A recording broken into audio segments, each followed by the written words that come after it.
Hey everybody, Ryan here with the Armed Armadillo, and have another knife on the table today. An exciting one, new one to me. This is the OCASO Strategy. Production run knife, but designed by custom knife maker Mike Wallace. Really a beauty. This one is the satin version. Satin blade with carbon fiber scales here. Peel-ply, I believe. Really beautiful.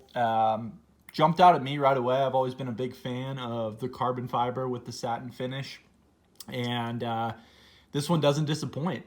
This does come in a few different models and variations, if you will, both on the scales and the blade. Again, this is the satin finish. I always think that looks really clean with carbon fiber on the scales, and this one surely does. But you can also get this in G10 scales or aluminum, aircraft grade aluminum. And then the blade option comes here, obviously in the satin, and there is a PVD coated blade option, which is nice as well.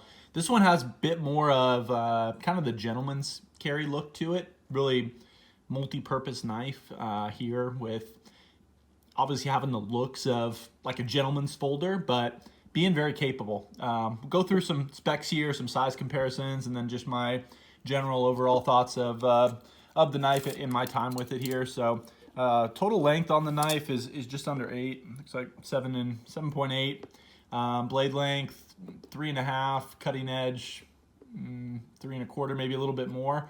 It is a nice clip point knife, which I really enjoy. Clip point blade, kind of that Bowie style, but obviously in a pocket folder. Looks really, really good with that clip point there. I've always been a big fan of that. Does have the saber grind on it too, which grind right off the belt is looking really good. It is D2 steel, K110, right? D2. Going to be very tough. This is certainly a knife that, like I said, could fill multiple purposes. You have the gentleman's look to it as a gentleman's folder. Really love the carbon fiber too. It's really showing up on the camera. It's did a nice job on it. But very tough knife too. Full steel liners on this one. Total weight's coming in at 3.6 ounces. So if you follow that ounce per blade length ratio there, an inch to an ounce, you know, it's right there with the blade length at 3.5 and total weight at 3.6. Again, full steel liners on it. See if I can get a light on it. They did mill out the liners there. You can see, help reduce the weight a little bit. And I will say, in hand, it really feels really well balanced. Doesn't feel heavy, doesn't feel light either. You know, it's pretty substantial in your hand, not like some of the newer models that you see now from different offerings where you are just getting the linerless plastic scales, right, or copolymer, whatever they're calling it these days. Is a liner lock, does lock up nice. Very smooth operation here, and no lock rock or anything to speak of. Really solid lockup, and just a really solid feel in your hands. I wear a size XL glove, and you can see I can get all 4 fingers on. Reverse grip, same. Really just a solid, pretty substantial feel in your hands for a knife that's coming in under 8 inches. Blade thickness on this guy is 0.12 of an inch, and didn't check actually overall stock here. Yeah, coming in under a 1/2 inch, which is nice. I think most standard folding knives are right around that 1/2 inch mark. One thing I noticed right away was just the carry profile of this knife. Even being a flipper knife, not much drag, right? Not much height on it, and very easy to carry. I really like the deep carry pocket clip that this came on it. Kind of a stone-washed finish there. I'm not sure if it's showing up on camera or not. And then they obviously put the branding there, but it is something that's built in flush to the scale, so it's not protruding at all. And just a very easy knife to carry. It is tip up too, which is always a win. Flipper design on this guy. There aren't any other opening mechanisms, and usually I like that multi-purpose option to have, but I'll tell you what, this flipper right out of the box is smooth. I haven't touched this at all. I haven't messed with the pivot. I will mention too, the pivot while I'm on it. Nice nice touch there on the pivot. I always like when there's a little bit extra detail, especially on some of your production run knives.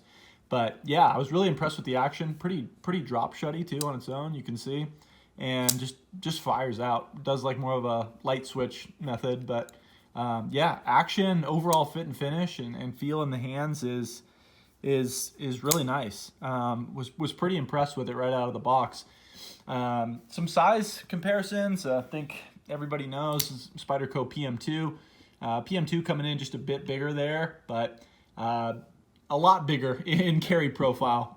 This knife is very sleek, right? And Spyderco obviously have the big Spidey hole and the hump, and that adds a lot more height to your overall carry package there, versus something like this is pretty easy and just more maneuverable in your pocket. Really like the scales too on this carbon fiber model. It's not too slick. Sometimes you get carbon fiber that is too slick. Definitely has some grip to it, but really just feels quality. I like the thickness they use too, the stock. Sometimes with the peel-ply carbon fibers that I've seen in the past, it can be very thin, but they certainly didn't skimp on this one.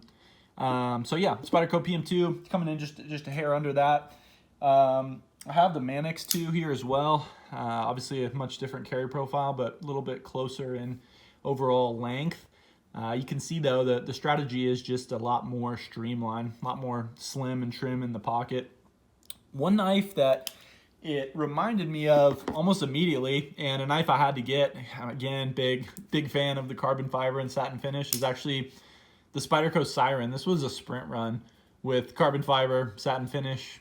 You're getting S90V on this knife, but pretty similar. Siren's a bigger knife. One thing I noticed though, you're really not getting much more cutting edge on the Siren. This is a backlock as well, but the blade comes up well short of the end of the scale stocks here. And something that they did a really nice job here on the strategy is, again, this knife's not even 8 inches overall, but you can see that blade tip runs basically all the way to the end there. So they're really maximizing what they're getting out of this package here by still squeezing a 3.5-inch blade into this package. Blade centering too came perfect right out of box. So really nice fit and finish just overall. This company is new to me, OCASO. I believe this is one of their newer knives, and I don't know if it's their first knife that that was designed by Mike Wallace, but really just impressive job. The look too, the finish on the clip point and the grind they used is really nice. Another knife that kind of thought of be more of a budget option, but the Ruger LCK. Similar concept, I think, right? Is a thin profile, thin carry, everyday knife. Obviously, this one's going to be a bit more dressed up, but this is flipper only as well, and just not nearly as substantial in action. You can see the centering's off a little bit on this one, and the action really just is where this knife definitely stands out, especially right out of the box. That flipper is just, she's revved up and ready to go, and it shows for sure.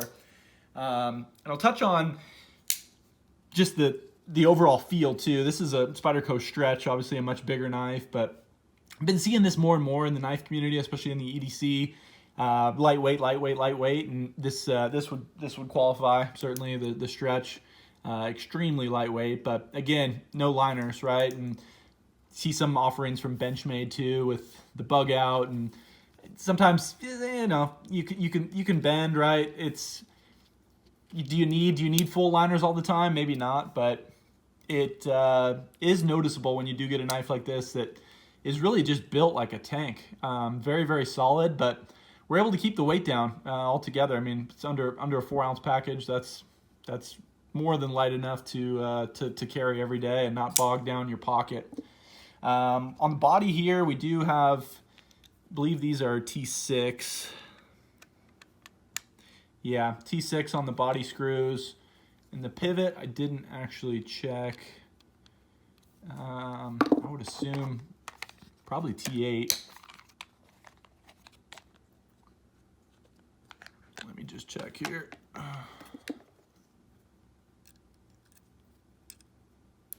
Yeah, T8 on the body.